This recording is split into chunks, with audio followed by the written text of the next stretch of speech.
Introduction to IESVE Web Demonstration course. My name is Matthew Duffy, and I am a Business Development Manager at IESVE and headquartered here in the Midwest and also representing the East. I have been teaching building simulation for approximately 11 years, and I'm currently the chair of the IESVE Wisconsin chapter and an ASHRAE associate member. My email address is matthew.duffy@iesve.com. Okay, so the agenda for today is to give a broad overview of IESVE. What is this software? What is the foundation of the software?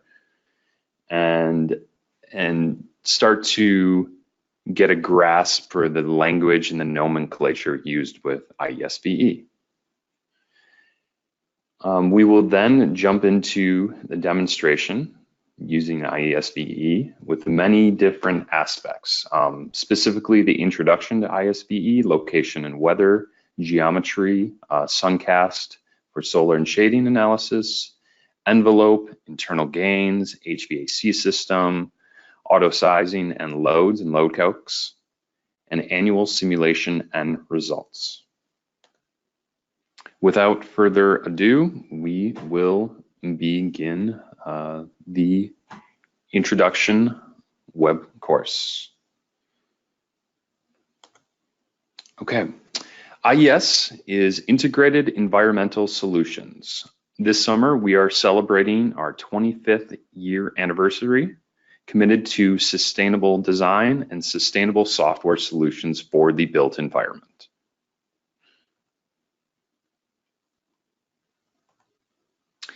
IESVE is becoming one of the most popular whole building performance modeling softwares used worldwide. One of the reasons for the popularity, and one of the reasons for the popularity in North America, is the acceptance for energy modeling, specifically different modeling that incorporates ASHRAE 90.1 standards and compliance modeling for things like LEED, IECC, NECB compliance in Canada, and Title 24 in California, and as of last month, Florida Energy Code compliance as well too. So both in California and Florida, it is one of two softwares selected for that state's energy code compliance. And the benefits with using IESVE for energy code compliance is these ASHRAE values, ASHRAE 90.1, ASHRAE 55, 62.1 for outdoor air, 170 for healthcare, are baked into the software. So those values and those databases are accessible for the users when creating their building performance projects. The foundation of this software is a structure with support. Users of the software can access our technical support at iesve.com. Our support is located both in our North American headquarters in Atlanta, headquarters in Glasgow, and also in our office in India as well too. Our help is now online and searchable and indexed as well too. So it's a great way to look at specific topics and tutorials. There's an online community consisting of different forums, knowledge-based, LinkedIn, YouTube videos as well too.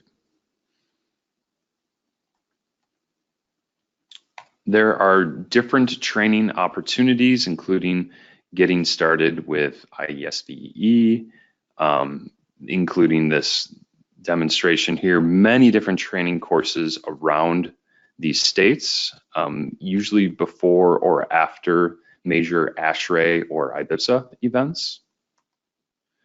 There are also monthly lunch and learns, and these are 1-hour videos that deep dive into a particular topic or subject. Like this one, for example, is modeling variable refrigerant flow, VRF or VRV systems in IESVE.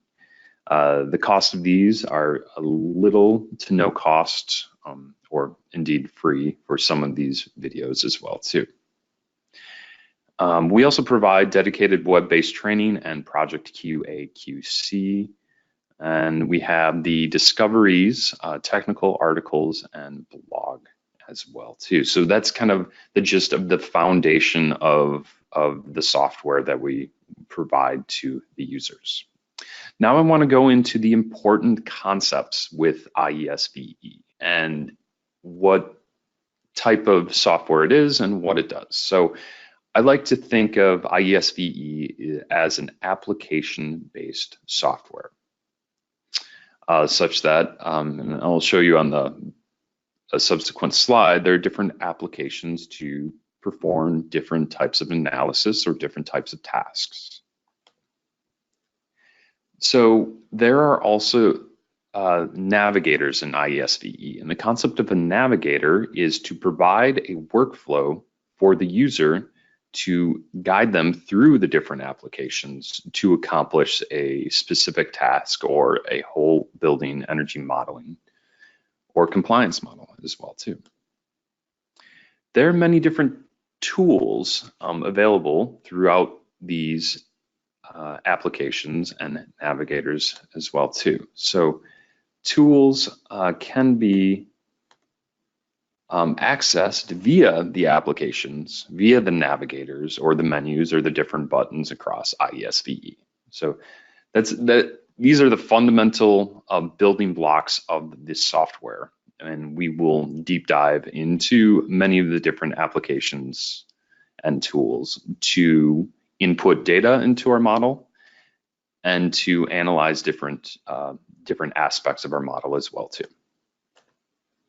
There are other concepts to help the user and guide them through the modeling process, including different spreadsheet modes or different spreadsheet input opportunities for the user. There are different wizards available.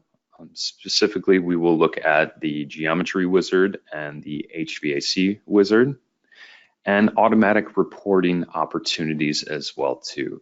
Again, the goal with this IES software is to bring as much value into the user's workflow so they can bring important and relevant results to the table as early on into the design process and throughout the design process.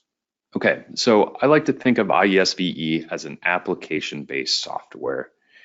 Many different applications. When the user opens the model, we will be jumping into a few specific applications, but there are many different applications to accomplish different types of analysis, from solar, from looking at the sun path, sun penetration, shading analysis, to bulk airflow modeling, or even steady state CFD modeling. There's applications for doing the HVAC system. With all these different applications, there's still the centrally contained model, and that's the geometry model. And that provides the springboard or the jumping off point into these different applications for the different types of analysis. So that is the application-based concept and approach for IESVE. Specifically, the common applications that we will see for a whole building analysis is the first application when the user opens the software is Model It. This is the geometry application for creating the different zones, adjacent buildings, different shading devices, different topographical shading objects as well too.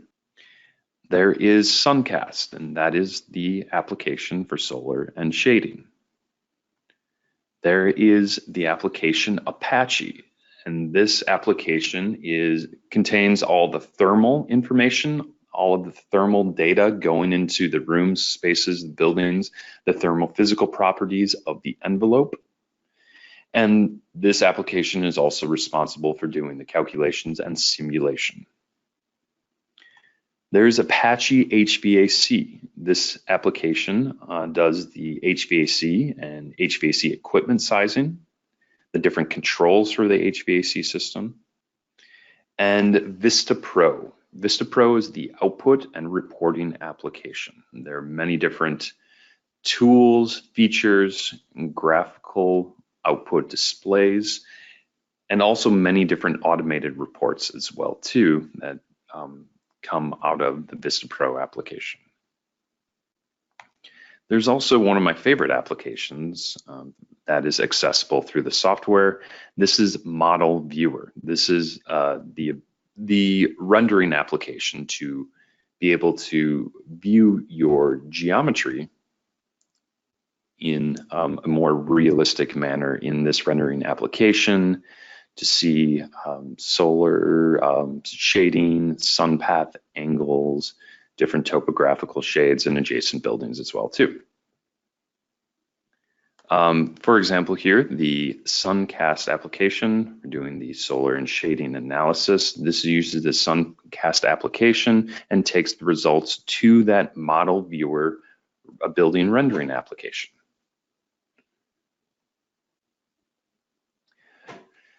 So the other important concept in IESVE to promote efficient workflow is the navigators. There are numerous different navigators in IESVE. Specifically, the one that we will look at today is the ASHRAE 90.1 2013 navigator. And there's a few different reasons for this, and I will mention that when we get there. But most importantly, it streamlines the workflow for the user. There are different checkboxes to check off the task that has been accomplished so that other subsequent tasks may be moved on to next. There are opportunities to write different notes, perhaps if the user is sharing the model, or notes to come back to a specific aspect of the model as well too. There's different help buttons that link to the help section on the website. And essentially this navigates through the different applications and the different tools as well. There's also access to different tools that would not otherwise be available in the typical applications, IESVE applications. There's also access to different modes of applications as well too, especially when you're doing a compliance model and generating your baseline or budget model in compliance mode. Specifically, it is literally a click of the button when using the navigator to generate your baseline compliance model. And another opportunity in the navigator is to create the specific compliance reports as well for your model. IESVE is not only a whole building energy simulation software, it is also a tool for load calcs. Specifically, it uses the most accurate, highest accurate load calc methodology, the ASHRAE heat balance method. This is, according to the ASHRAE Handbook of Fundamentals, it is the most accurate, highest accurate method compared to the RTS method, CLTD, CLF methods. By using IESVE for load calcs, there's many opportunities to, one, use the geometry. So the ASHRAE heat balance method is a geometry-based load calc methodology. So you can use this information with your load calcs and use the different applications in IESVE. For example, this is that rendering application model viewer that is viewing the results, specifically the variable, the design cooling airflow in CFM per square foot. So this is rendering the different spaces in this particular building for that space's design cooling airflow. And it's highlighting the particular spaces and communicating the particular spaces here, as we see in red with the highest design cooling airflow. This is an excellent tool to communicate to the architects, to the building owners, to the interested parties of where are the spaces that are driving my equipment sizing. IESVE for energy modeling.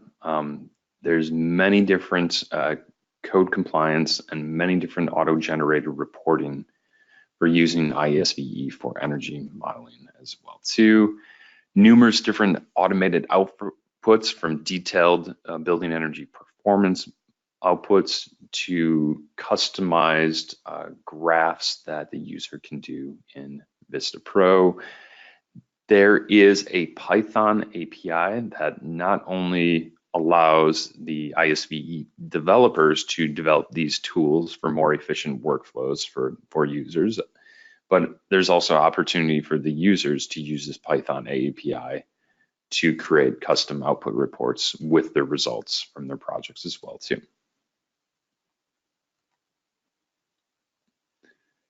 All right, with that, I am going to jump into the IESVE software and we will get started. Again, my name is Matthew Duffy, and if you have any questions at all, please do not hesitate to reach out with the information provided. We are going to jump into IESVE. So the current version of IESVE is version 19. And upon opening version 19, the user is brought to the new start page. And the new start page has a lot of different opportunities for the modeling and analysis community, including what's new with IESVE, different training opportunities, different videos, different links to our technical blog, opportunities to grab weather files, whether that's actual weather files or future climate weather files as well too.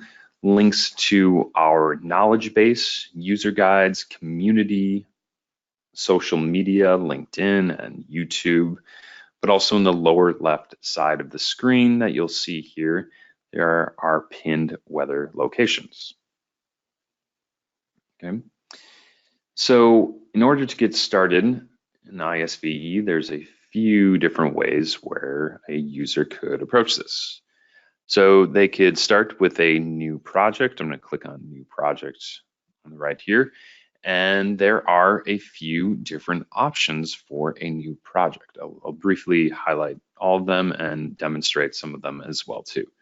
So the first opportunity is to use the new schematic design geometry wizard. And this wizard allows the user to select a different building footprint or shape, whether that's a simple rectangular footprint building, or if it's an L shape, a T shape, an H shape, a U shape, an E shaped, plus shape, etc. So it allows the user to not only select the footprints, but also to indicate the different dimensional totals for this footprint shape.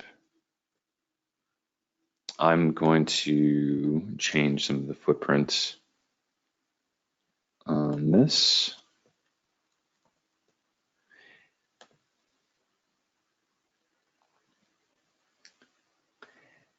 And then have other editable features like the depth of perimeter zones, the option to use partitions between those zones, the floor height, the number of stories, the opportunity to add plenum spaces and supply air spaces, different opportunities for roofs, a gable roof, hip roof, or a flat roof, the percentage glazing by orientation,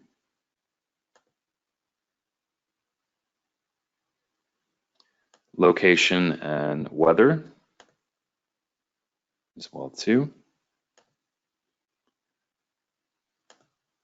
and the HVAC methodology. I'm going to make a note about the HVAC methodology that we want the detailed Apache HVAC system.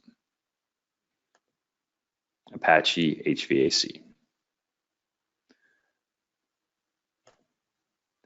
So with that, I am going to create this from the schematic geometry wizard.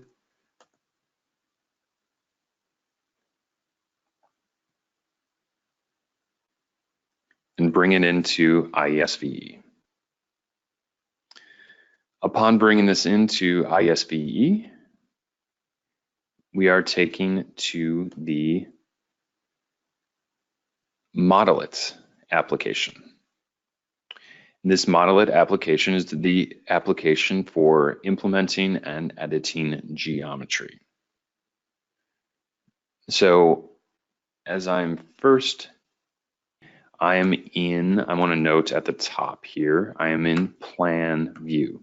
Thus, we are in a bird's eye view of this particular geometry model that we created from the wizard and imported.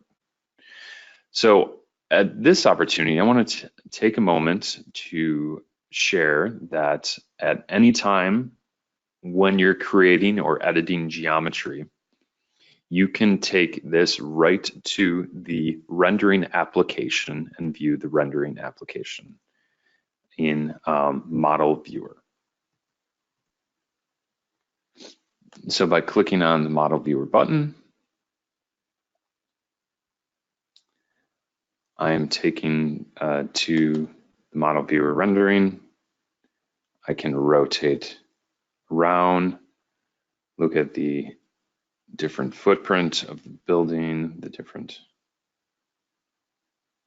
things. I can also, on the top left of Model Viewer, I can apply different shadows and then adjust the time of day, the day of the month and month of the year as well too.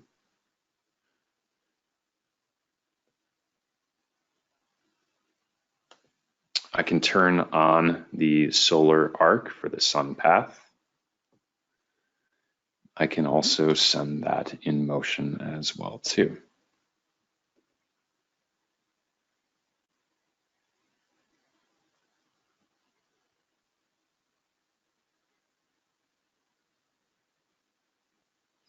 All right, so I'm going to close Model Viewer now and go back to Model It geometry. All right, so that is one way of creating geometry. I'm going to show you a couple of different ways also. So I'm going to go back and create a new project.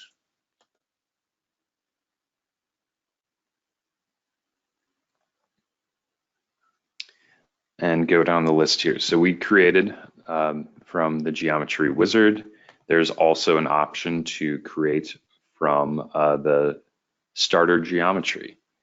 And all of these buildings are the DOE, the Department of Energy's reference buildings, such that the medium office, large office, school, supermarket, etc. So you can bring that in and use that particular geometry as well too.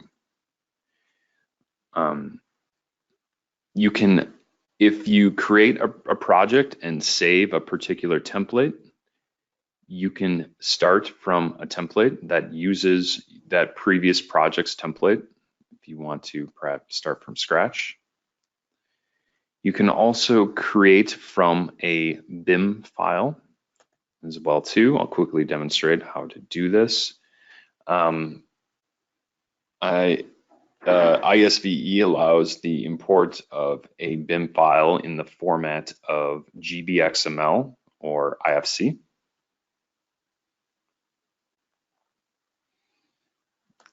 So I'm going to import an office building.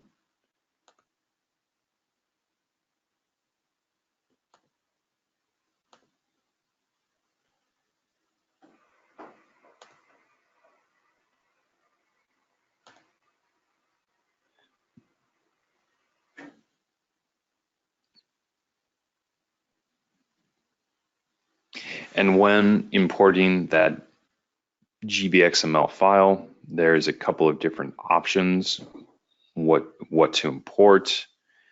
It shows the different spaces in the model, any particular shades. It shows the option to have different import settings, different checks, opportunities to heal the geometry, cap volumes, missing spaces, and the import options. Are you just importing the geometry? Are you importing some type of data? Or are you importing all the relevant information? There is a viewer here, so you can view it and check for yourself as well too. So I will import this BIM project. It's implying that I should apply heal geometry. So I'll apply the healing geometry algorithm like that, and then I will import this. So that imported this BIM file. Again, we are in bird's eye view of the Model It application. I'm going to go to the 3D view. There are the different windows, the different zones as well too. I'm going to look at this in the model viewer application. Here's the building that was imported in model viewer.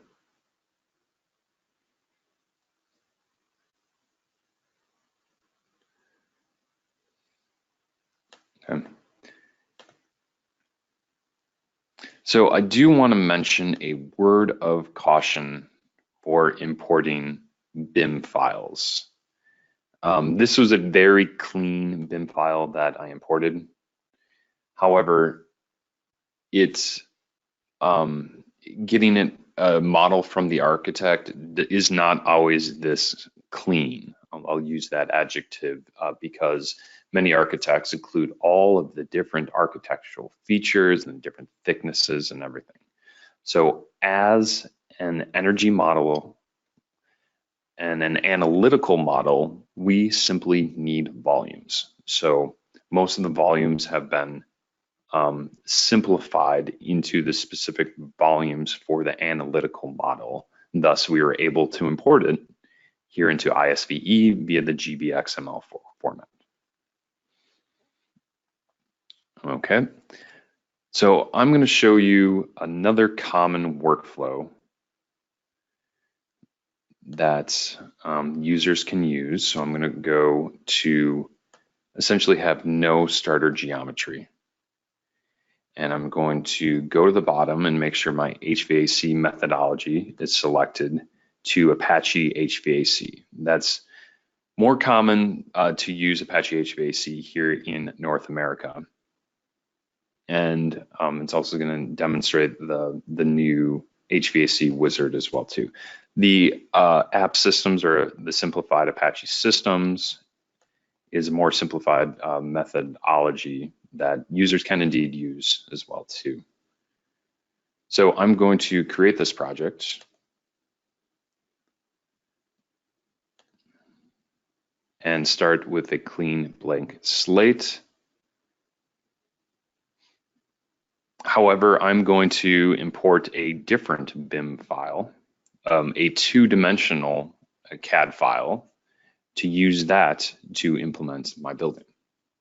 And I will demonstrate how to do that with the most efficient workflow that I know possible, that is using the navigator systems. So I'm going to go over to the left side of the screen here where it says navigators. I'm going to click on the navigators. I'm going to show there are many different navigators available for project specific or data specific navigators, or different architect specific navigators as well too.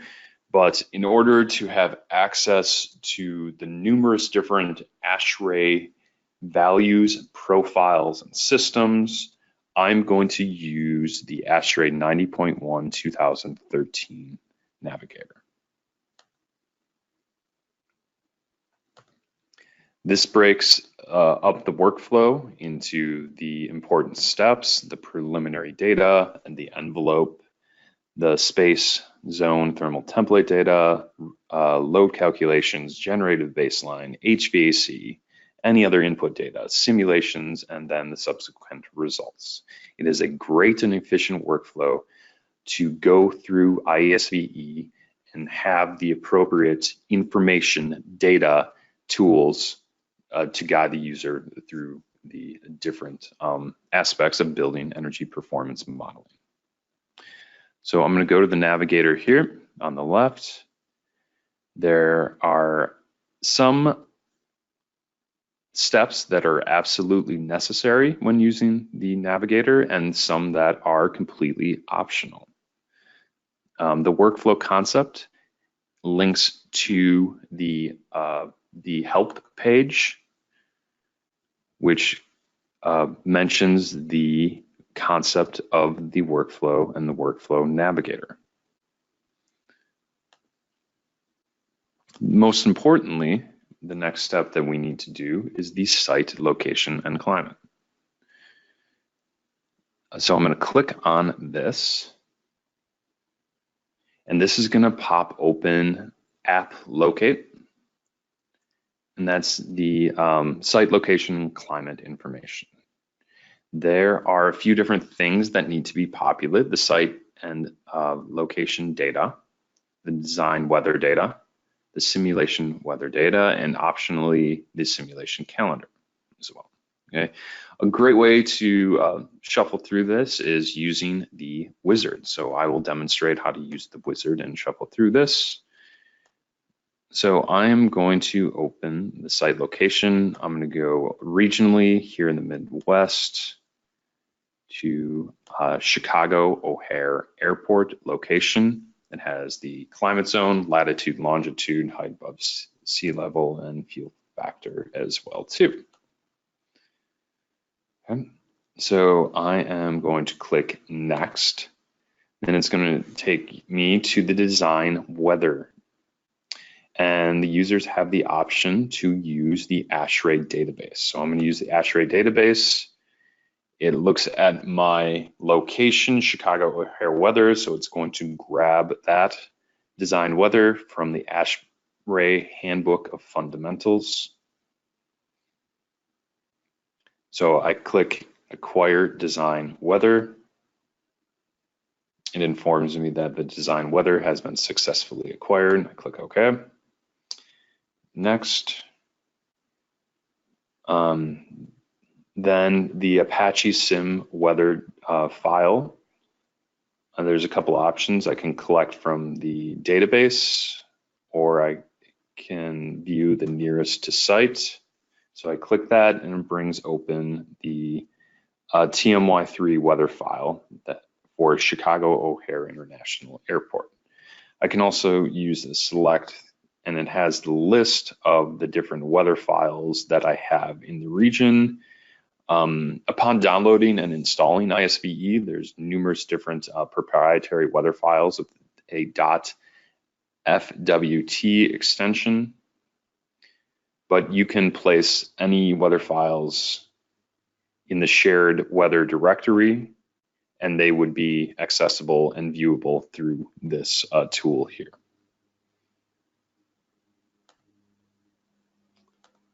All right, so that little app locate location wizard populated all of the relevant data, design weather information as well too. Please note that the design weather that they use, that is used for the load calcs, and this is different from the simulation weather data. The simulation weather data file might have more or less extreme values compared to the design weather. So just a heads up about that. Okay, so I'm going to click save and close this.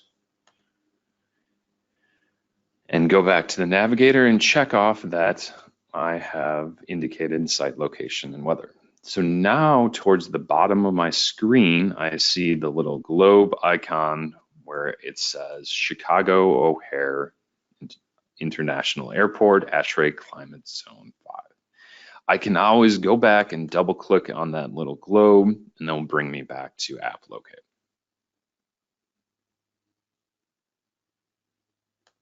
Okay. So the next steps down the navigator are quite significant. First of all, it asks to select the ASHRAE standard. So since we already selected the ASHRAE 90.1 2013, this window simply asks, do you want Appendix G performance rating method, or do you want the ECB method? For this demonstration, I will use the ECB. ECB is the section 11 of this ASHRAE standard 90.1 2013, opposed to Appendix G. There are some subtle differences, especially the numbers of the different systems as well too, and the reporting as well too. So I am going to click on that and click OK. So I check off that ASHRAE standard, and the next step is called Prototype Data ASHRAE Baseline in the Navigator. So I'm going to click on this, and this being versed in many different building energy modeling softwares, this is one of my most satisfying and gratifying clicks in here, because when the user clicks this button, Prototype Data, it brings in all of the ASHRAE data, the profiles data, the internal gains, the air exchanges, the templates data, the space types data, and the Apache systems data, and imports that information into your project. So previously, with the more traditional and free energy modeling softwares here in North America, the user has to go about flipping through the numerous pages of ASHRAE text to get all of those values, the lighting power densities for the different spaces, the equipment power densities for the different spaces. With that click, it brings all of this template data to be accessed through the user through the different spaces that we are going to create. Okay, where does all that data go? Well, that goes into the Building Template Manager. The Building Template Manager is a tool that's accessible through any of the different applications. And it is an icon button towards the top. It looks like a gray two-story building with a large blue light bulb. So I'm going to click on that and show the different building templates that were imported upon clicking that button from the navigator.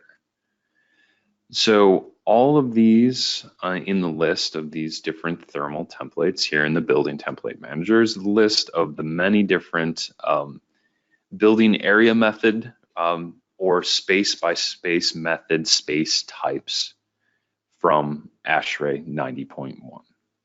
So there's numerous different spaces, from a lobby, from a locker room, to a conference room, to an office as well too. So I'm going to click on office, the space type, and go through the different tabs on the right here. First and foremost, it has the different system parameters, including the HVAC methodology. Again, we indicated that Apache HVAC is the methodology we would like to use. If this room is conditioned or not, the supply air temperature, the cooling design supply air temperature, heating design supply air temperature. And then that also imported all of the relevant outdoor air ventilation information, including the basis for this zone outdoor air requirement. As a default, it defaulted to the ASHRAE 62.1 outdoor air in the specific category of office spaces. So not only does the user have the option to use 62.1, but they can also use ASHRAE 170 for healthcare, different outdoor air requirements. They could use the maximum of these different options or the sum of the different options as well too, whether we're looking at a CFM, CFM per square foot, CFM per person, air changes, etc. Option to have different air change and exhaust requirements as well too. Going across the tabs on the top is the different space conditions. This is where the heating and cooling set points are applied. They can be a to value, they can be a constant value as well too, or set to some kind of type of schedule. For this, it defaults to a set point of 69 degrees in heating season with a setback to 60 degrees. Likewise, 75, set up to 70.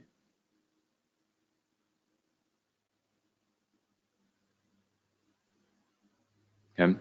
Going across is the internal gains, what's going on with the equipment, the lighting, and the people. So, and then the air exchanges or the infiltration gains as well, too. All right. So that kind of shows an overview of the building templates. So this is kind of the mothership of building input data that we can access now for our project.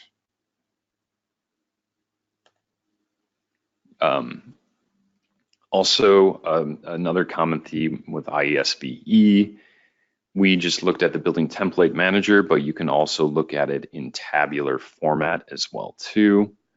Look at all the different categories across the way, so you can make wide swooping changes. You can import or export from a spreadsheet program like Excel and collectively view many different things. So those are the building template manager tool that's accessed through any application for your building. So I'm going to go and check that off. And then I'm going to jump into the geometry. There's a specific methodology of implementing geometry that I want to show you, the user, how to use.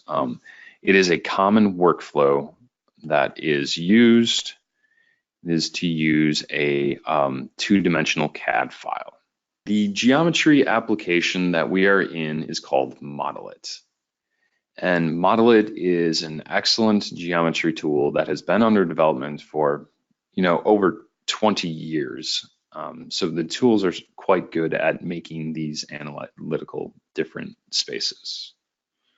However, a good first step is to implement and make sure your model locks to I'm going to specify that my model locks to the grid and the model endpoint as well too.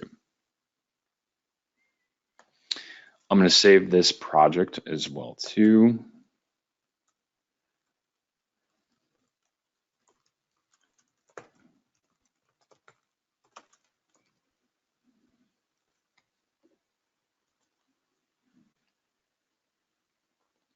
So this is upon saving the project, it's going to save the entire project directory with the subsequent files throughout the different applications that we explore. So I am locking to my grid and locking to the model endpoint. And my drag dimension face lock for extruding is also going to set through 3 inches.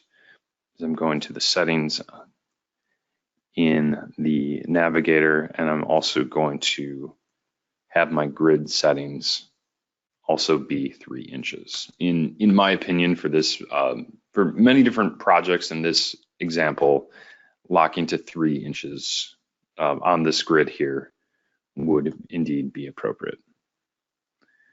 Okay, I am also going to jump to importing this 2-dimensional CAD file. There's, again, many different options to import, but it is a great workflow to use the DXF import to give a background that you can then use the native geometry tools and model it to create your building. So this is a simple 1-story building with about 7 different zones that has different windows across it. So I'm going to demonstrate how to implement these different zones for our analytical model.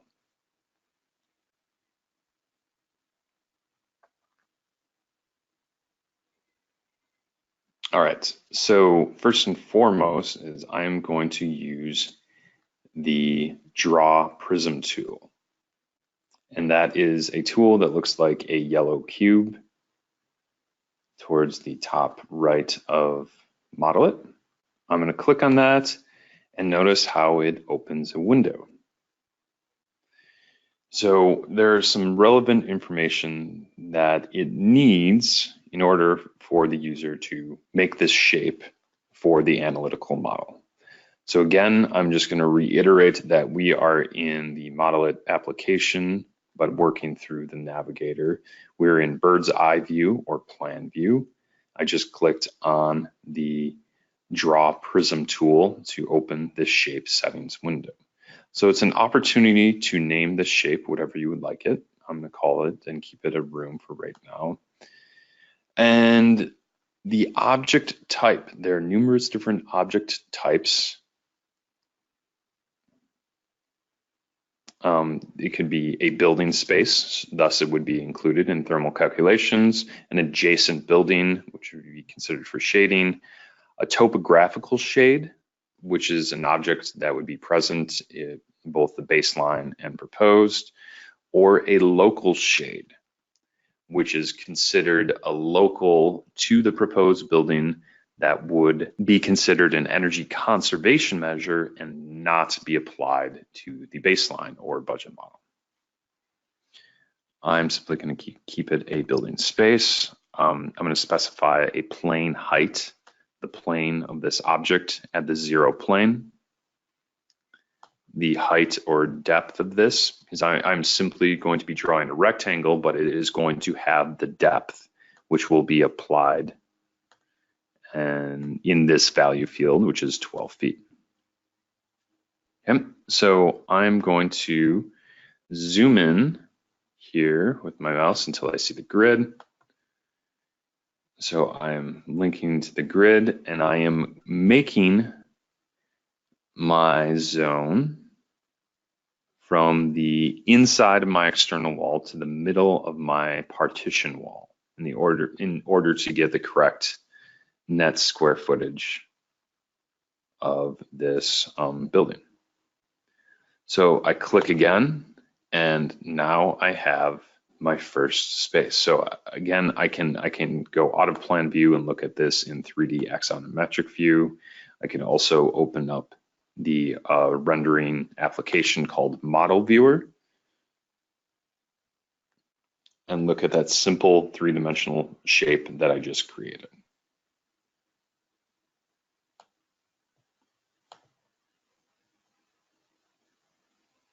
I'm going to go back to the bird's eye view and plan view and continue the same process. I'm going to use the Draw Prism tool. I am going to go to my end vertice and draw my zones. Continue to make different zones as well too.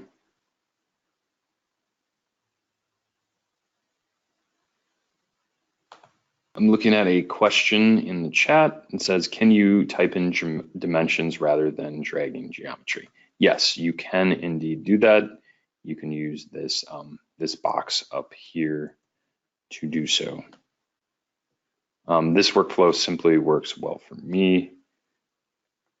So I'm going to continue to do this to draw my other 3 zones.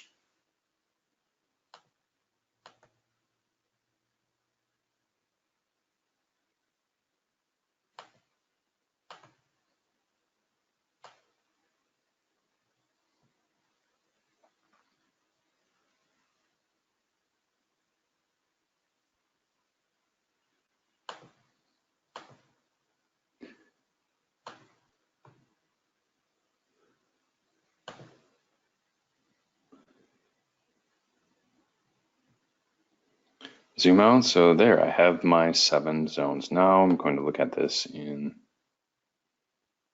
Model Viewer. There is my building with the 7 zones.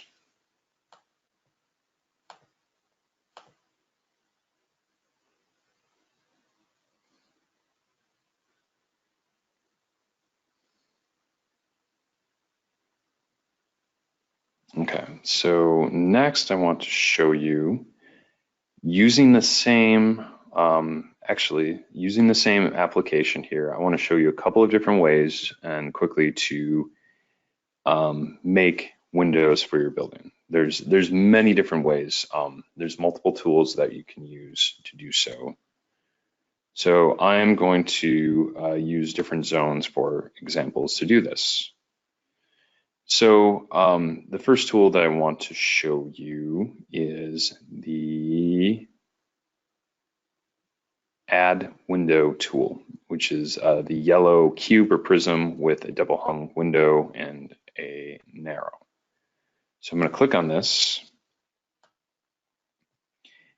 And this has numerous different windows available, from an elliptical shaped window to a hexagon window, or even just a standard rectangular window.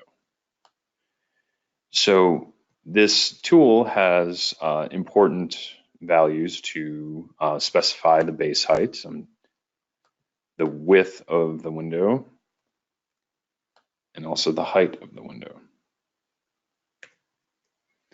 So when you go back to the model, it's kind of difficult to see, but there is a thick red line that's applied, and I drop a window in place. And drop a couple windows on this particular zone. This tool, you can see it more against the blue background here. I'll try to zoom up towards the top of my screen. It looks like that one old video game, Pong, is it slides across a single line as I'm placing all of these windows. All right, I will show that in the model viewer to see how those dropped all those windows in place there.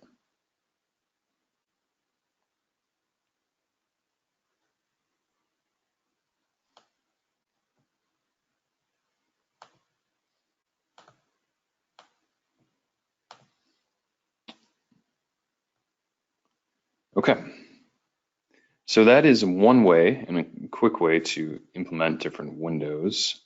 I'm also going to show you on this other zone down here how to implement more on a macro level. I clicked on the Edit Glazing button. It looks like a cube with 2 detached windows. And this tool gives the user the option to add by percentage area, add by percentage area heights, or add by height, width, and spacing as well too. So if I want to quickly add a percentage per my orientation, I can do so. I'm going to say that 40% window ratio on this particular zone. I hit apply. I go look at that. And then that simply added 40% of my area of that particular facade orientation and put the window on it.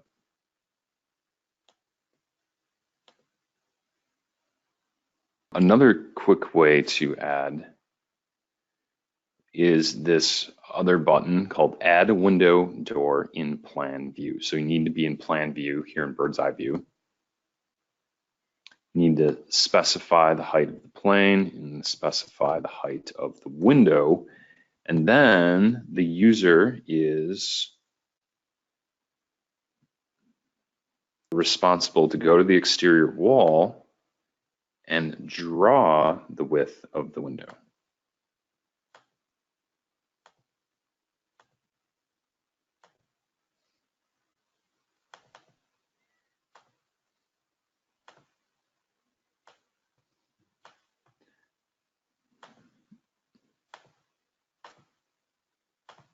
All right, so I'm going to zoom out and show you this on the model viewer.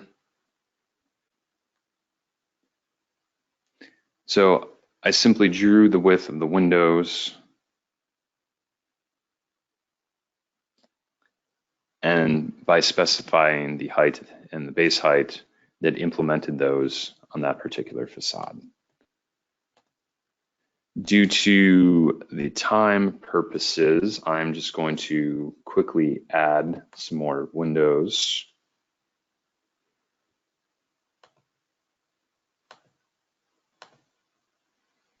Using this method.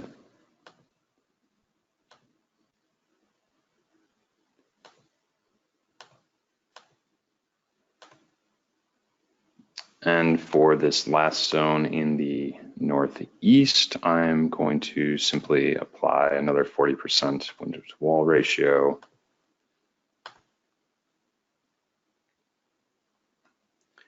So we have all of our zones have some type of glazing.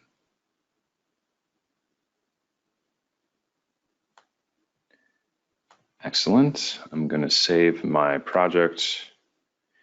And I also just quickly want to demonstrate how to implement a shading device. Users can implement, topographical shading objects like a landscaping object. I am going to put a tree by my project. I'm specifying the plane is 0. I'm going to put that to the southeast. Okay. But for a local shading object, you have to use the same tool in the shape settings and specify the object type as a local shade. And this is where the plane gets relevant. I want to put this just above my windows. My windows go up to 9 feet, so I want to put this at 10 feet. And then the height of the shade, when I draw this, I don't want it having a depth of 12 feet. I simply want it to have a 2-inch depth for the shade. I'm going to drop the shade directly above my entrance to my building.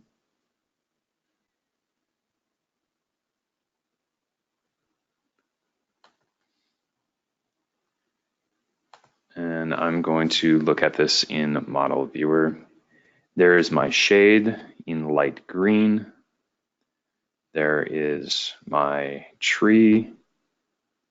There is my building.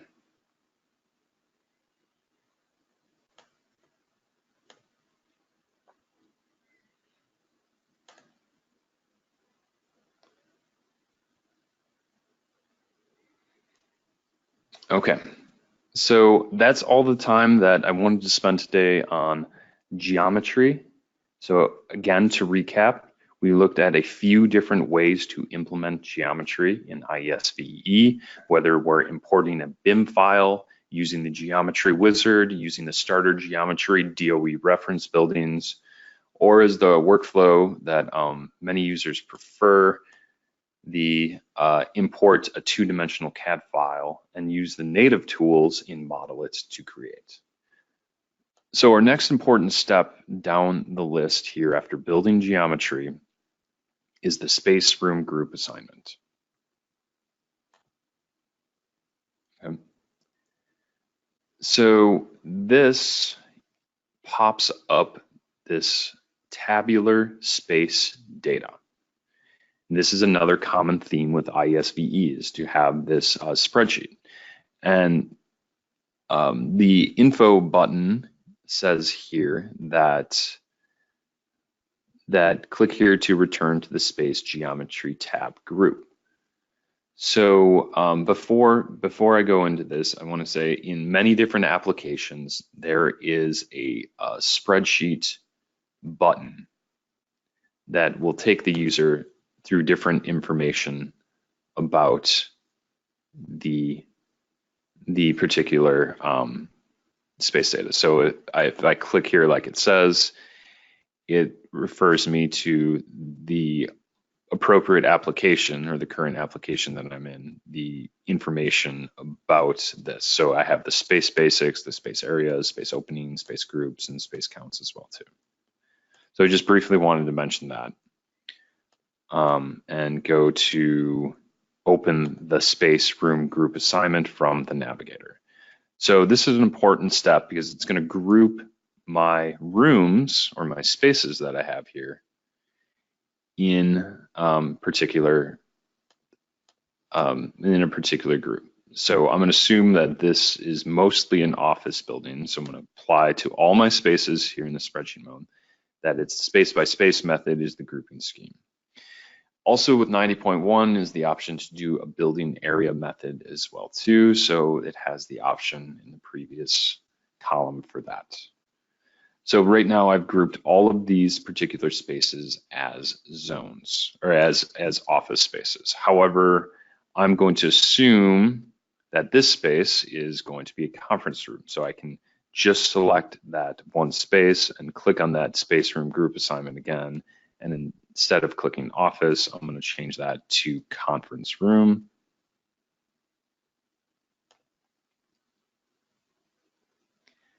And then I'm going to click on that front entrance room and change it from an office to a lobby.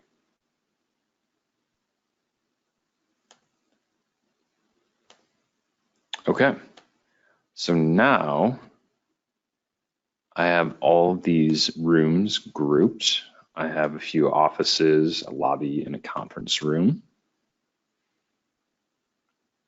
I'm going to check that off the list. The next important step is the solar shading calculations. So upon clicking this in the navigator, it prompts to save changes. Save that, and it says, are you sure you wish to run solar shading calculations? May take a long time for large models. Yes, indeed. If there is a model with many different angles and applications, or many different angles and shades, it might indeed take some time, but we have simple shapes here in this example. So upon clicking that, this took us to a different application, and we can see that by the different buttons on top and also the very, very top of your screen where it says VE-Suncast.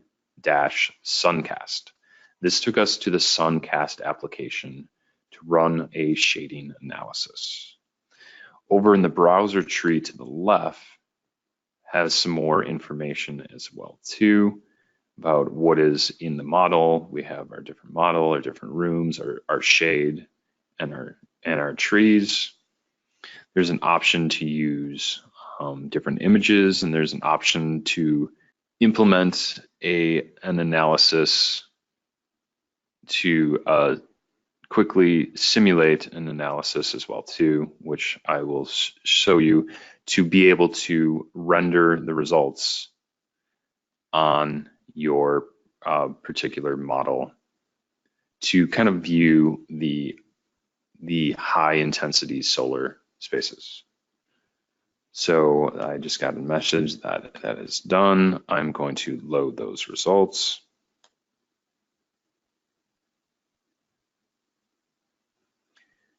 And then apply those results to Model Viewer 2. So this applies the results of that solar and shading analysis to Model Viewer, which shows the amount of hours, amount of solar exposure. So for about half the year, the top or the horizontal surface is getting 4,300 hours of solar exposure.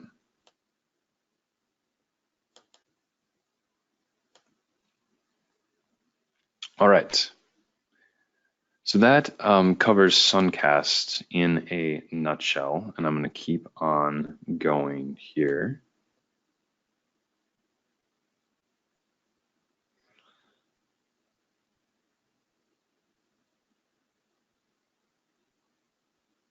To the next one is envelope and thermal physical properties. So the important step here at first is here again, we're in the navigator. So I'm going to click on ASHRAE baseline constructions.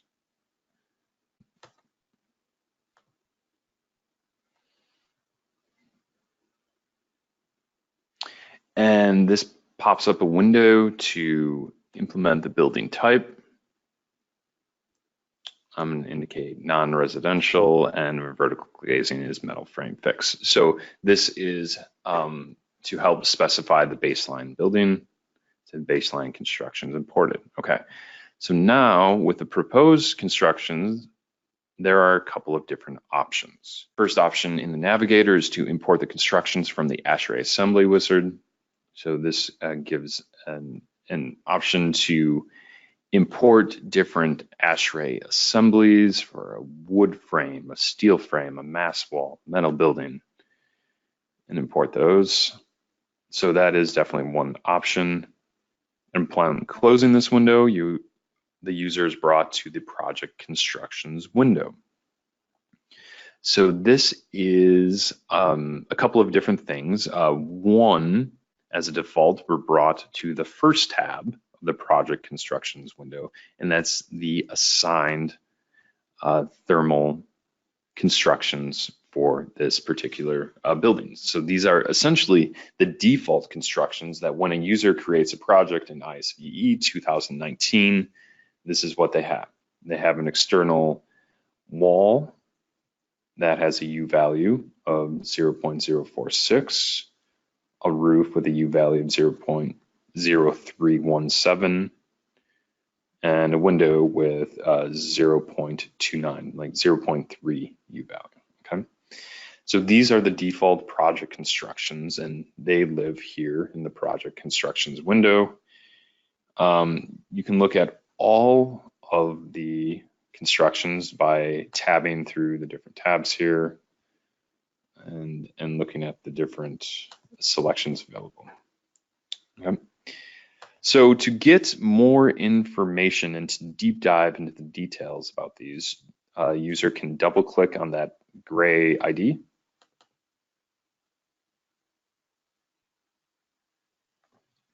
And it has the detailed information about the performance, about the surface properties, the emissivity, absorbance, inside and outside, the construction layers that make up this wall. It has a rain screen, insulation, and plasterboard with some cavities on this external wall for a total U value of 0.046. Likewise with the glazing, it has the net U value and the U value for center of glass only as well too. Makes the distinction between both of those. Then the different properties, the different surface properties, the cavity properties for all of the layers of this particular window, information about the frame, any shading devices, any different type of regulations. And then if a user would like more in-depth analysis with lighting and daylighting, they could go to the Radiance IES tab and fill out the information about that as well too. There is a new tool associated with the version from last year, and that is, I'm just quickly going to demonstrate it, the Create Target Construction tool. And this is a way to specify a targeted U value for a particular wall or window and have it back calculate the amount of layers required to do that. So I just made an example wall with a U value of a targeted U value of 0.06, and it back calculated the amount of layers containing brick, insulation, concrete, and plaster.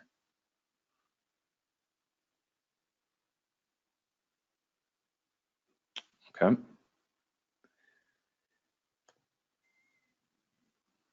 So I am going to demonstrate how to apply different constructions. The Assign Constructions button, I got there from the navigator under Surface Assignment. There's also the opportunity to use the button, Assign Constructions. Again, you notice different buttons and icons at the top. That means the user's or the user has gone to a different application. This application is called BPRM. This is a different mode of the Apache application. This is a special mode of the Apache application that allows both editing the baseline and proposed in this special mode of this Apache application. So doing the surface assignment, I can select the construction category, and then it highlights that construction in red in the model on the left of it. The available possible replacing construction types are at the bottom. So if I wanted to swap out my default standard wall with the wall I just created, I can I can replace all of those particular walls. So now in the Assign Construction, it's my example wall highlighted in red, but I can always switch that back to the default wall by clicking on that and hitting Replace.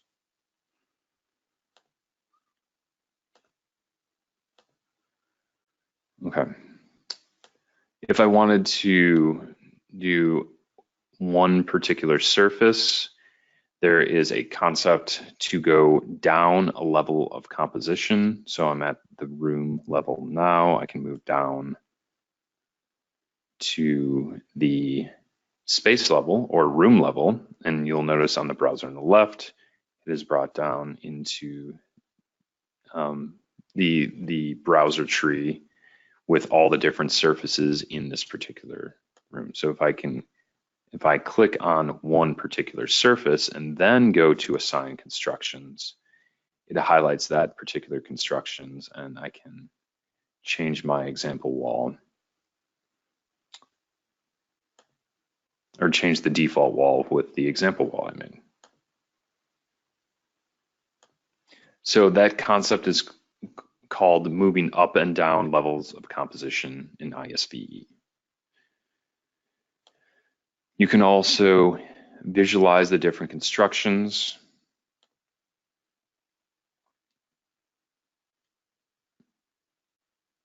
And apply that to the rendering application model viewer.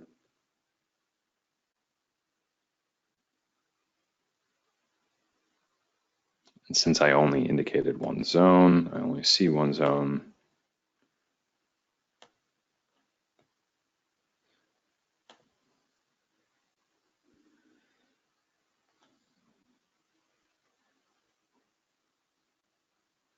These are considering the different U values of the different exterior and interior walls.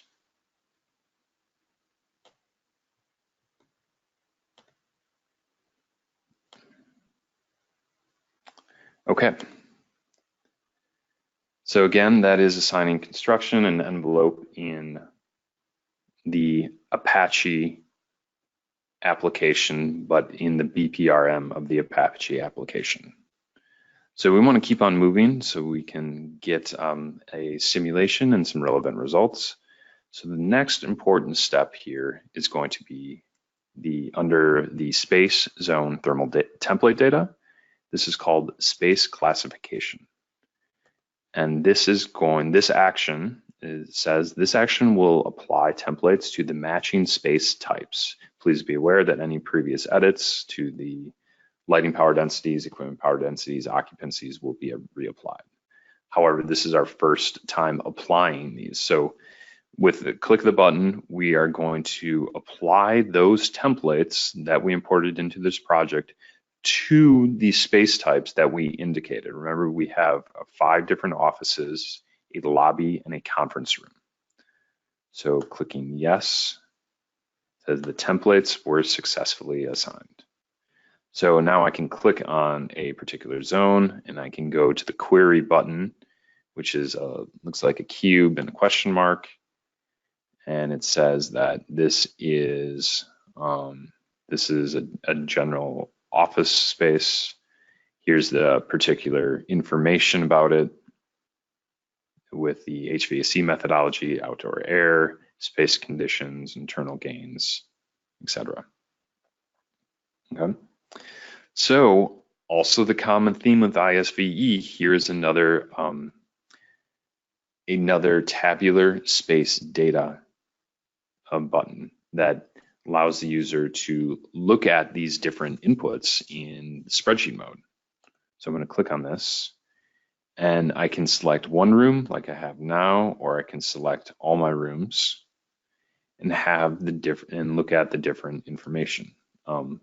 This is bringing up the space conditions. So I'm looking at my heating set point, some DHW information if applicable, cooling set point, and different properties within the spaces as well too. I could look at the different systems, the basis for outdoor air, the cooling and heating design supply temperatures, the internal gains, and everything. So this is just another way for the user to not only implement these different values for the different inputs going into the spaces, but it's also a great way to view and perhaps even export and import from other spreadsheet programs the input going into these different spaces. So I'm going to check those 2 marks there. In the navigator, there are other different options and different tools for implementing lighting power densities, equipment power densities, people densities as well too. So those are an option to use those from the navigator as well too. However, I'm going to jump to the room load calculations. We are going to do these from the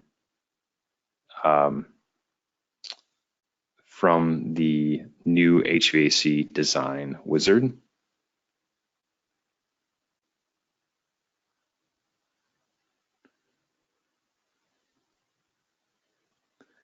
And I'm just looking on the left here. I want to jump to generating our baseline model, but I look at it and it's grayed out, so I can't click on it, which means I forgot to check an important step.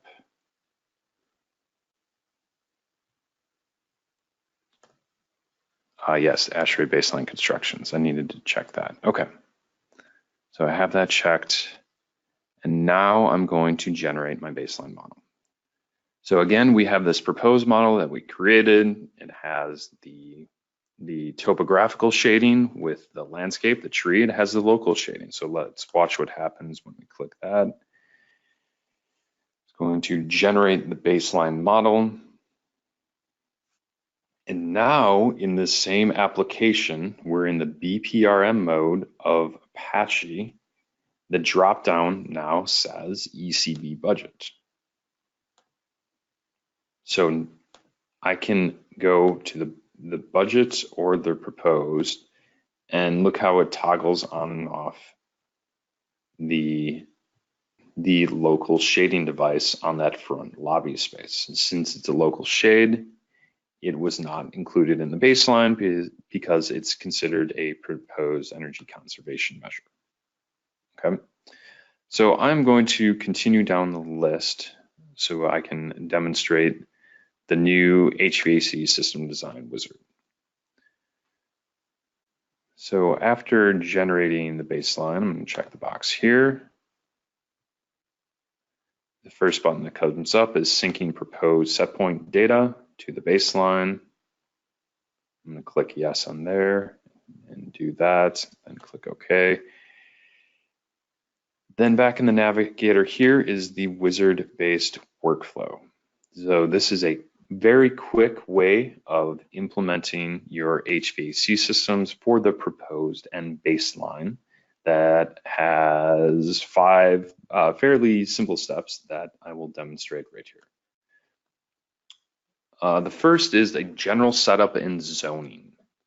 So it asks for the HVAC file, and since we're using the navigator, it titles them accordingly: proposed for the proposed and baseline for the baseline. Has the calculation methodology and the compliance mode. Since we already selected ASHRAE 90.1 2013 section 11 ECB. Okay, so then over to the right here is the zoning. So we need to apply our different rooms or different spaces to an HVAC zone or zone group.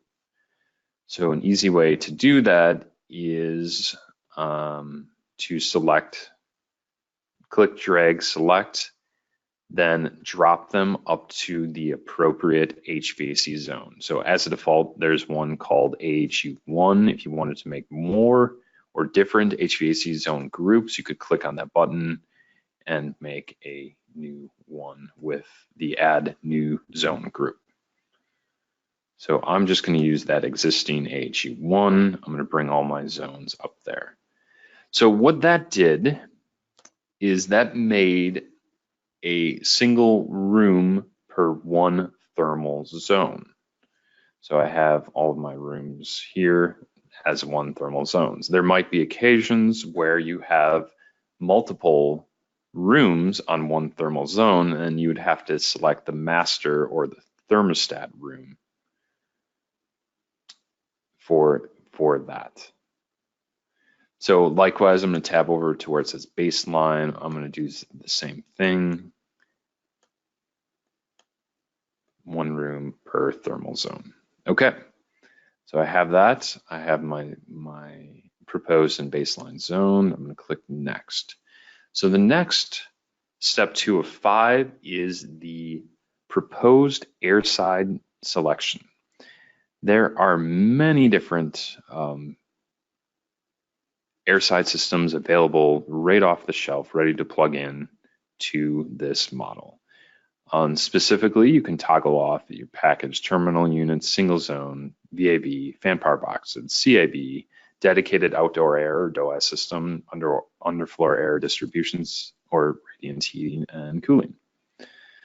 So the workflow for that is you find the particular system, you can click on different systems, and then click on the image, and it's going to tell you more information about that system, what it is, what's the default configuration, what types of fans are implemented, what are the optional economizers or energy recoveries available, what are the default control strategies as well too. So I'm going to go down to just look at like a VAV with reheat. So it has the image of what's going on at the air handler, then what's going on at each terminal unit, the VAV box with the reheat coil. It says it's a chilled water coil in the air handler, hot water coil, and reheat coils in the AHU and the VAV boxes, supply and return fans, variable speed drives, cooling air supply, temperature reset, and different optional things include energy recovery, return air plenum, optional exhaust as well too. So for my propose, I'm going to pick something a little more efficient than that. I'm going to pick a DOAS system, a dedicated outdoor air system with a 4-pipe fan coil that has a separate outdoor air incoming supply. So it looks something like this as indicated from the image. At my air handler, there is a cooling coil and a heating coil. And at the thermal zones, there's not only that dedicated outdoor air stream coming in, but there is a fan coil unit with a heating coil and cooling coil to condition condition that zone and so it can meet temperature set point. I'm going to select that by clicking on the box next to it and hitting the check bar for the applicable HVAC zone group that I want on this, which they have it up as AHU1. Click OK. Excellent. So now I'm going to go to step 3, which is selecting the proposed waterside plant equipment. So there's the waterside cooling and the waterside heating. From the drop-down menus, there's many different options from the chilled water loops, DX, unitary heat pump systems as well too. Since the airside system that we selected already came with the default chilled water and hot water, it brought us to these selections here. However, the user can certainly change the primary cooling and secondary cooling sources for that particular airside system. So I'm going to use this one electric water-cooled chiller with a VSD pump on a secondary chill water loop. On the hot water side, 2 natural draft boilers, a primary only hot water loop, outdoor reset, and constant speed pump. That's also indicated in the box below, my primary heating. There's an option to edit any domestic hot water systems by clicking on this button. You can specify simple loads, different heat source. You can apply it to your hot water side as well too. Okay, the 4th selection is the baseline system. Since we're doing this compliance mode from the ASHRAE 90.1 Navigator, we have this option. So we have a couple selections. Building type is a residential single zone, non-residential single zone, or all other systems. What is the cooling energy source? Indicated as water. What is the heating energy source? Is fossil fuel. So that is the baseline system. I indicate the baseline zone group. Hit OK. If there's any pressure adjustments for the baseline, it can be made here. So this airside system already has the default waterside systems for this particular ASHRAE 90.1 system. So we don't have to select that. We just go to our next page for the HVAC loads, sizing, and reports. So the user can come in here, they can select the optional reports. I'm going to do the reporting for my HVAC system on the propose, and I'm also going to export the equipment schedule. And for the baseline, I just want my system loads. No, I'll do all of them as well too. Okay. So what this is, it is going to run the load calcs. And again, IESVE uses the ASHRAE heat balance method. It's going to implement the room zone loads and then the HVAC equipment sizing loads, and then export the equipment schedule. So there's a note here about the simulation that says since we're implementing the HVAC wizard from the navigator, we are going to implement the simulation also from the navigator. So I'm going to hit OK. And it's going to run through the ASHRAE heat loads calculation for my proposed.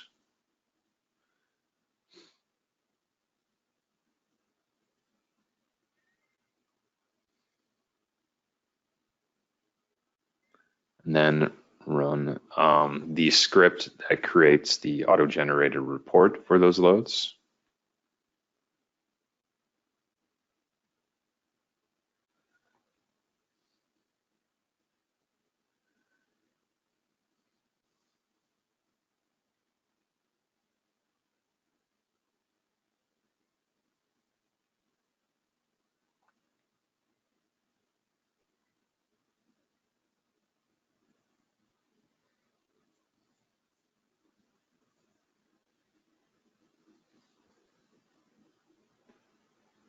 Then go through the baseline as well too to do the same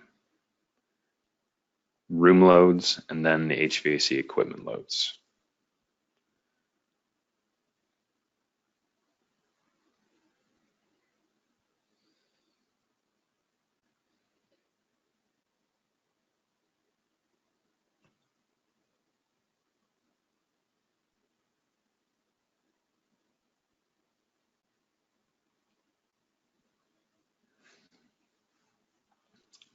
I should say also, I realize it is now 2 o'clock, but I am going to continue going so we can demonstrate an annual simulation and generating the appropriate reports as well too.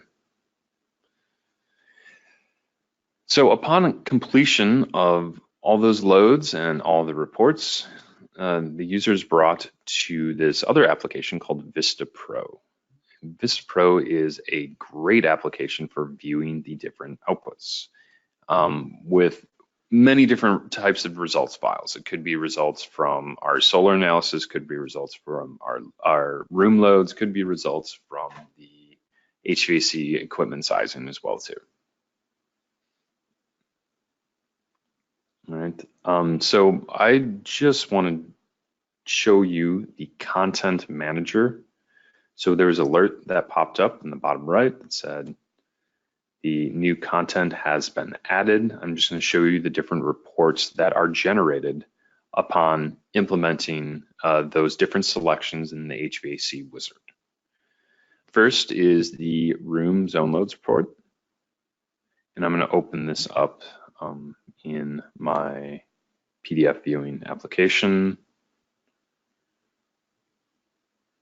Okay, so it has the general information here, the space loads and ventilation report, cooling, heating, total airflows as well too for these particular zones, and what's going on at each zone in the peak cooling and peak heating seasons as well too, different engineering checks for each of the different rooms that we have.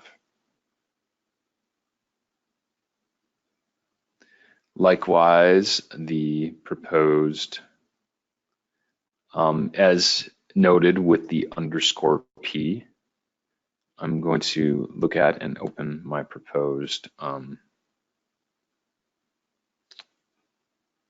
system equipment sizing.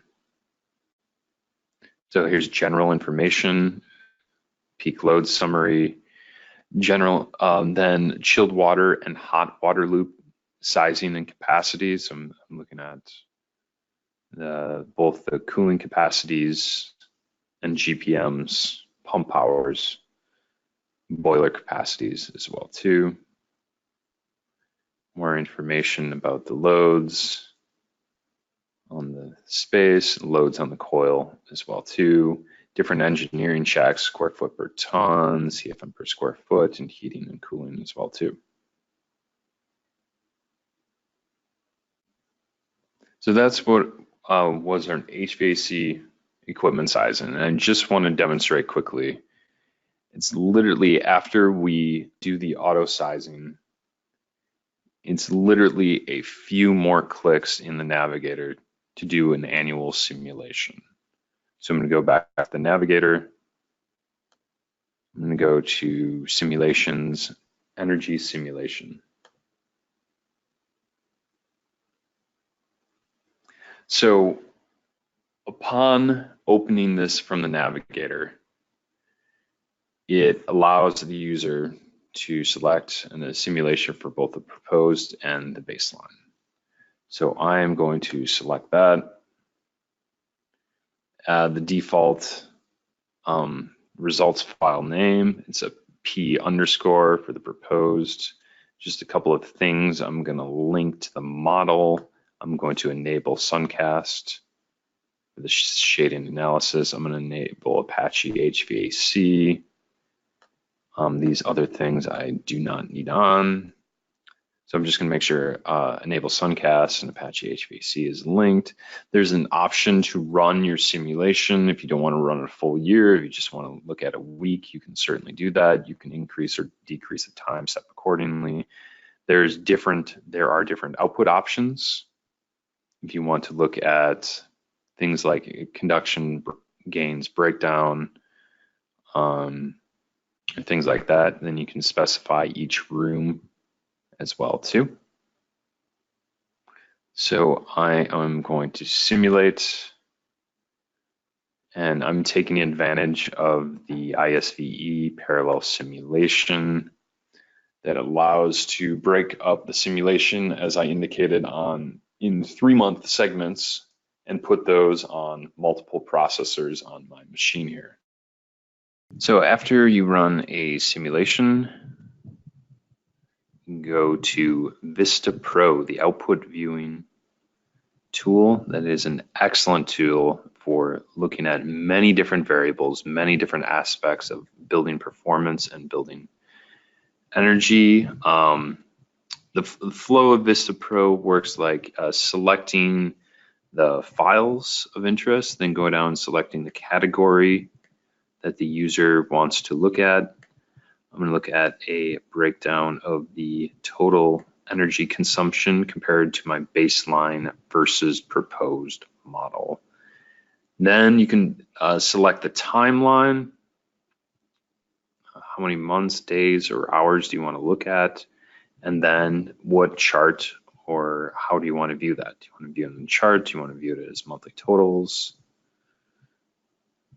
And I am viewing this this result, my proposed in red versus my baseline in blue. The proposed in red seems to do quite well, also because on this particular model, there was some PV, solar electric generating for these months, so it does quite well in the swing seasons. So this is one way to view the outputs. The other way is you can look at the monthly totals and view the monthly totals here. I'm looking at total energy consumption, my proposed, and the baseline. You can look at your model on a room by room basis if you want to look at what's going on with the air temperature in a day in January in a cold climate. I've just selected my proposed model. I selected air temperature for the variable, and I'm going to select a day in January and look at that. So during the occupied periods, you can see it steps up to a reasonable temperature above my heating set point temperature. I also want to show you in VistaPro, you can also look at your HVAC network and different components within your HVAC network.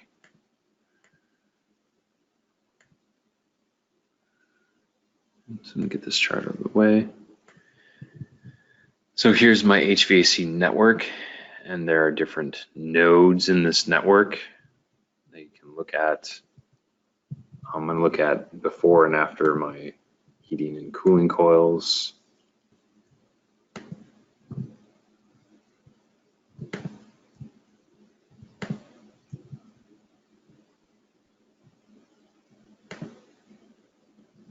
On that same day in January to see what's happening.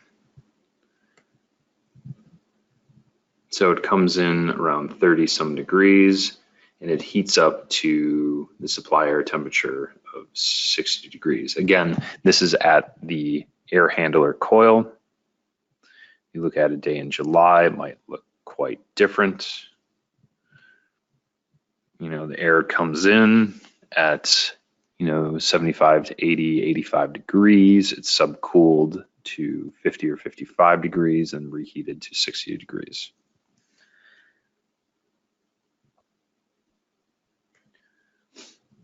One of my favorite new features in version 19 here in VistaPro is the Generate Energy Modeling Report. This is an excellent one-page report to view the different aspects of the building performance in terms of energy by end use, peak energy days, peak energy generation days as well too.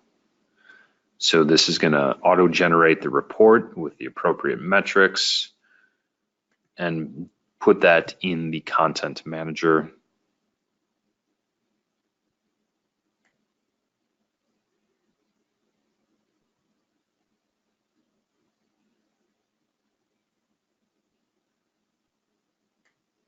I'm going to open that in Adobe. So here is the energy model output report. It has site energy, source energy, CO2, energy intensity, donut chart. Outside chart is energy consumed. Inside donut is the energy generated. Likewise, the Sankey key diagram under it shows that where the fuel end uses are going to, their particular end uses. So that is a great way to express the relevant information about the building in many different stages of the design process. Likewise, you can also generate a detailed simulation report from the navigator, have numerous different information about what's going on at the building, the systems, the end use level as well too, the plant and results. You look at different compliance reports, whether that's a lead report or if it's in this case an energy cost budget compliance report. Different states require this for energy code compliance. Within the state has the energy information, any unmet load hours, and energy by end used and proposed versus baseline costs as well.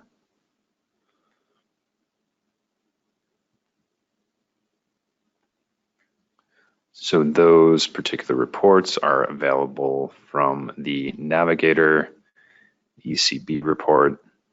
The lead reports are also referred to as the PRM reports. You can generate those ECB reports supporting ECB checklist reports, different compliance reports for the state of Florida, different supporting reports, different opportunities to upload results to different entities such as the AIA 2030 Challenge, Design Data Exchange database as well too.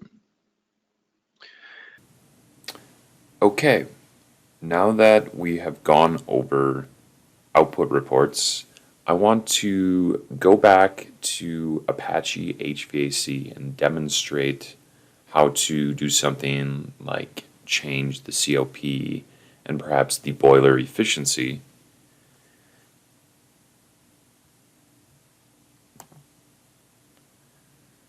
So I'm going to the Applications tab in the upper left, Apache HVAC.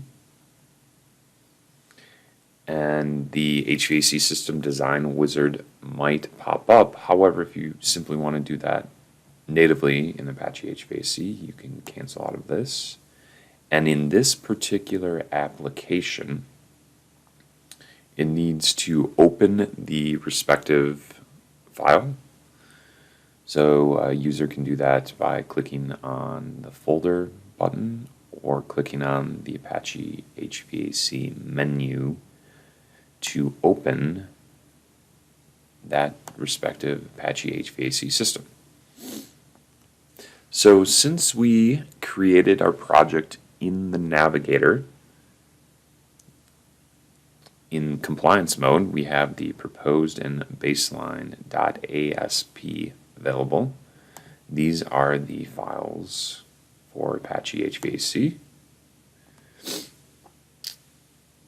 I open it up here and it shows the air side network of the DOAS 4-pipe fan coil unit that we selected. And if you look around here, you can see the components, the fan at the main air handler, the cooling coil, heating coil. The little green things here are indeed controllers. The area here outlined in green is called the multiplex. And the multiplex is like a deck of cards, really, here represented here that has the components for each of the terminal units in our particular airside network. Thus, if you think of it like a stack of terminal units here in this green multiplex, it's called, for each terminal unit, such that the user can edit these globally and view the results of these things globally, or they can do it on an individual basis by toggling on and off the global icon up here. So this is the airside network. Users can edit the particular components, like I'm double clicking on the main supply air fan. It is mentioned here in green that it has been auto-sized. There are different design parameters for these. Option to put it on a different electricity meter, and options to include different types of fan and fan curves as well too. If we look at the main cooling coil at the air handler, you can see this has also been auto-sized accordingly. If a user would like to manually size this, they can certainly do so. The oversizing factor is also indicated here. It is also indicated in the chilled water loop. Speaking of the chilled water loop, this coil is on the main chilled water loop, as indicated here. Likewise with the main heating coil. It is on the main primary hot water loop. It has been auto-sized, and there's also the auto-sizing factor.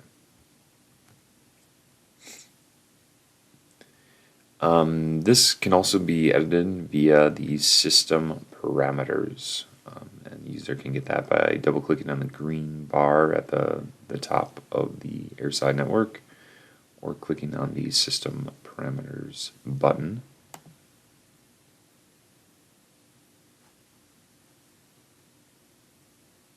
And it has the respective information about this airside network, including the schedules, when it is active, when it cycles on and off, the system parameters, including the 100% outside air system that we selected via the wizard by default.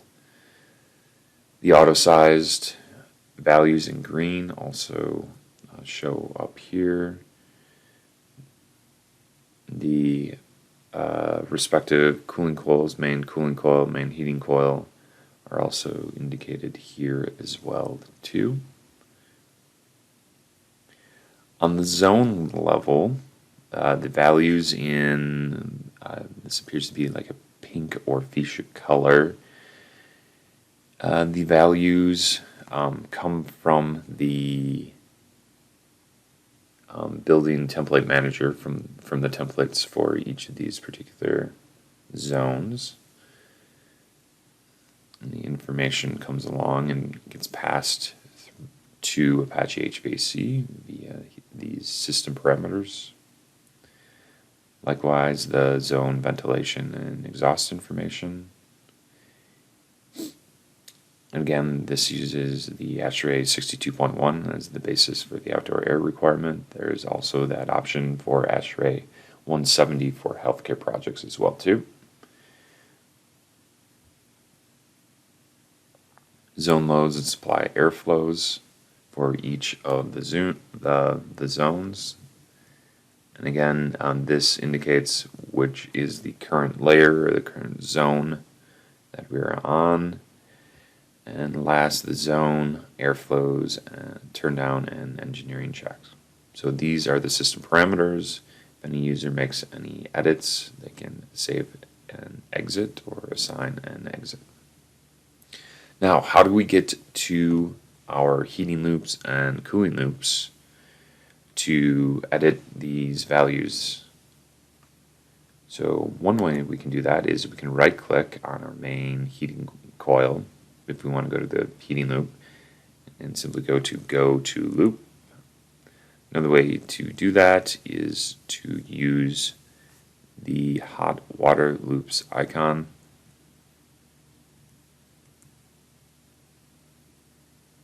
And a user can toggle on and off that hot water loop icon to go back and forth between the airside network and the heating loop. So the heating loops are also customizable. I can double click here on the loop to bring up the system parameters for this particular loop. It has already been auto-sized, indicated in green here. There are different loop configuration options. By the default, again, we selected the primary only configuration, but users can certainly go to a different configuration. And making these changes, there's an option here to show the particular graphics. So if we were to make a change to primary, secondary, for example, that would show up here in the respective graphic.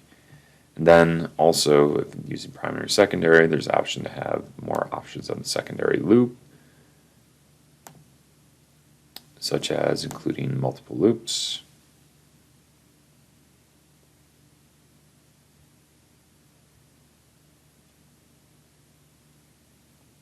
But I'm going back to our default primary only. It has the respective information about the supply temperature resets, the pumps, performance curves of the pumps. Optional to include the domestic hot water branch on here. Towards the top, optional preheating, whether it's heat recovery or some solar water heating as well too for preheat. The information about that solar water heating would be then on the respective tabs. Then for the heating equipment set, is the information about the boilers. And that includes the part load range, and it's up to the 50%. This indicates that up to 50% the first boiler is going to come on. Then both the boilers are going to come on into 100%. So this is fully editable and customizable if you want to change the percentage of these.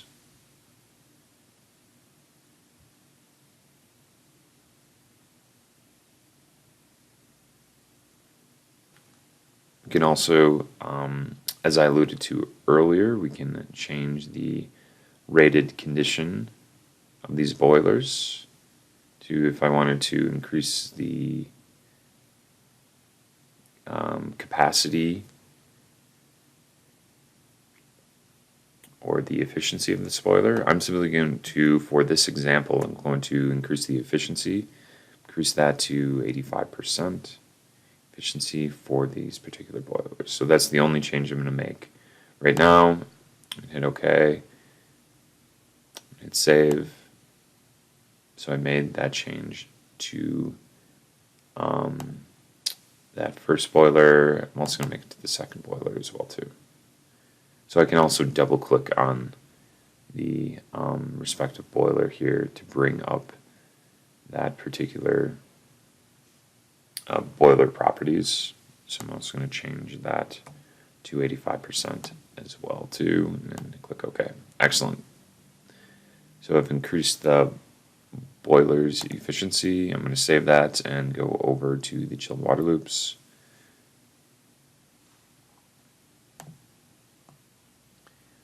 A similar layout here. This is the chilled water loop with the chiller serving the main air handler, cooling coil, and those fan coil, cooling coils at each of the terminal units. And again, if I want to edit these system parameters, I can click anywhere on the loop, or if I wanted to edit parameters of the chiller, I can double click on the chiller and bring up the chiller parameters. A similar thing, it has the different chiller parameters, including minimum parameter properties here, and reference conditions that are indeed editable, including the chilled water supply temperature. But I want to increase the coefficient of performance, the COP of my chiller. I'm going to increase that to something like 6.1. Hit OK. This takes me back to the chilled water loop system parameters. There's the information about the loop, what has been auto-sized, other options as well, including to put some type of scheduled load on this particular loop, loop configurations, what's going on in the primary circuit for the chilled water and chilled water reset, information about the pumping, likewise with the optional secondary circuit as well too. There's also options for pre-cooling the chiller set, as we indicated. If we want to add more chillers, we can certainly do that. Heat rejection options, and also thermal storage options as well too. So I made those changes. I'm going to click Save. Excellent. So I'm going to go back to my airside network by simply toggling back. And now, as I have made those changes, I am going to recalculate the room loads, system loads, and equipment sizing, and then rerun a simulation. So I can do that from the buttons here, room level, room and zone sizing. And I can also do that from the menu at the top of Apache HVAC.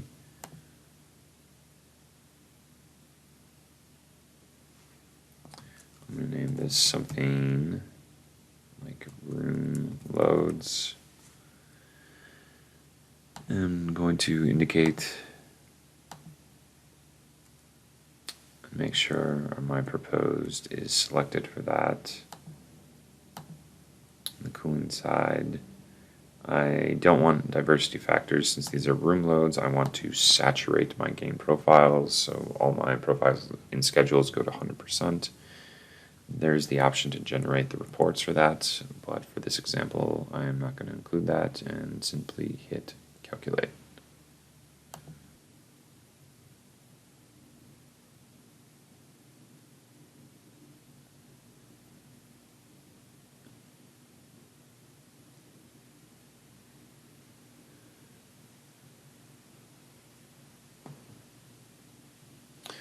Okay, ran the room loads. Now I'm going to run the HVAC equipment loads and sizing. Again, I can do that by this button here, or I can do that from the sizing menu in Apache HVAC.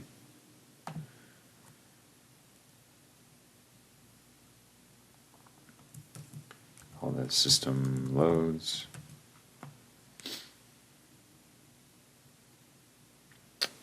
And make sure that it points to the correct Apache HVAC file. And then, since this is a system loads and sizing, I am indeed going to include diversity factors. Diversity factors was a value in the template, in the building template manager. As a default, it is 1. However, many users like to incorporate some type of diversity when doing their calculations. Okay, I'm going to calculate this.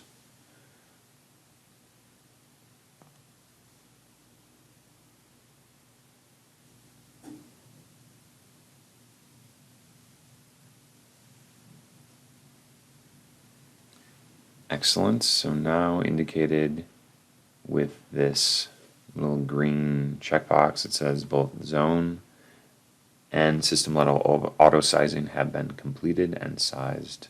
Values assigned to the components and controllers in the HVAC network. That is what we want. So now I would like to run a simulation with these efficiency measures. So how can we do that? So we previously ran a simulation from the Navigator, but I'm simply going to show you how to do it from the Apache application. When we were using Apache from the Navigator, we were in the BPRM mode of Apache, which allows you to simulate both the baseline and proposed. But if we want to just simulate the proposed, you can simply go to Apache here. You will notice there is not the drop-down menu that can toggle between the proposed and baseline or budget model. So at the very bottom here, there's a button that says Apache Sim Dynamic Simulation. So to launch the simulation for the proposed building, we can simply click on that. I can give it a name. I'm going to call it Web Demonstration with efficiency measures or anything clever that will remind you. I'm going to make sure Suncast link is enabled and the Apache HVAC link is to my proposed. Thus, if I have different Apache HVAC files that are sized, I can certainly indicate that here and run different simulation files with different Apache HVAC files. Okay, I am going to click Simulate.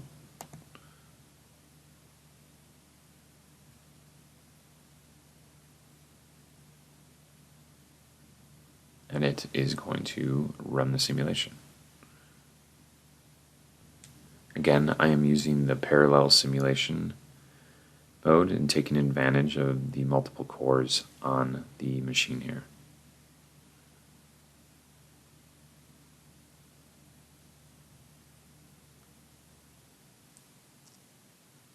Excellent, that simulation is complete. there's a notice that pops up here that also says Apache simulation complete and the option to view the results. This is simply an alert, and clicking on view results is going to take me to the Vista Pro application, or you can simply navigate yourself through the applications to Vista Pro to view the results.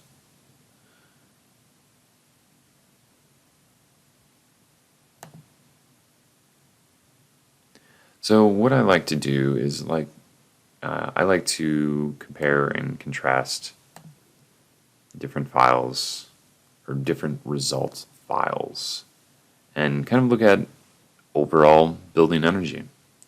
So I'm going to look at energy, and I can find the total energy either at the bottom of this general tab, or I can simply click on the energy breakdown and just click on that energy tab. It brings that variable over. You can indicate the timeline and then select the appropriate graph. So I'm going to look at the bar side-by-side chart. And see that, I'm going to expand this here, that my latest efficiency measures have indeed moved the dial slightly, maybe a couple or few percentage points. Again, if I want to look at these in values or table mode, I can click on monthly totals and look at the totals, perhaps copy and paste that to a spreadsheet. I want to do more analysis on my own in a spreadsheet program. As well too, if I want to take this and also make the energy report, I can simply click on that particular result file, then click on Generate Energy Report.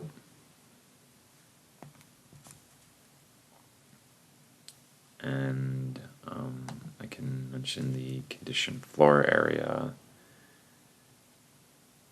It's around 4,500 square feet.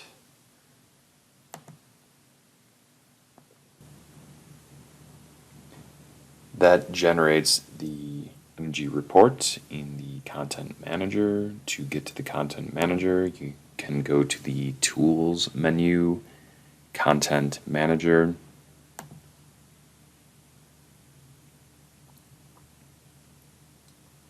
Can view the energy report in the Content Manager. You can open it externally in a program. You can also open the folder location for the Content Manager. Note that it's in the project directory under Content and Compliance Reports. I'm going to open the Energy Model Output Reports and see that I am at around 55 kBTU per square foot. So that concludes our web demonstration of IESVE. I'm going to put my contact info back up on the screen here. If you'd like to reach out and contact me about this at any time, please do not hesitate. Please do not hesitate to stop by and say hello at the ASHRAE conferences, IBIPSA, AIA conferences as well too. We would like to hear what you're doing, what you're working on, what you're simulating, and how we can help and support you and your projects. Again, my name is Matthew Duffy with IES Midwest. This was a web demonstration for IESVE version 19. Again, if you have any questions or concerns, please do not hesitate to contact me, matthew.duffy@iesve.com.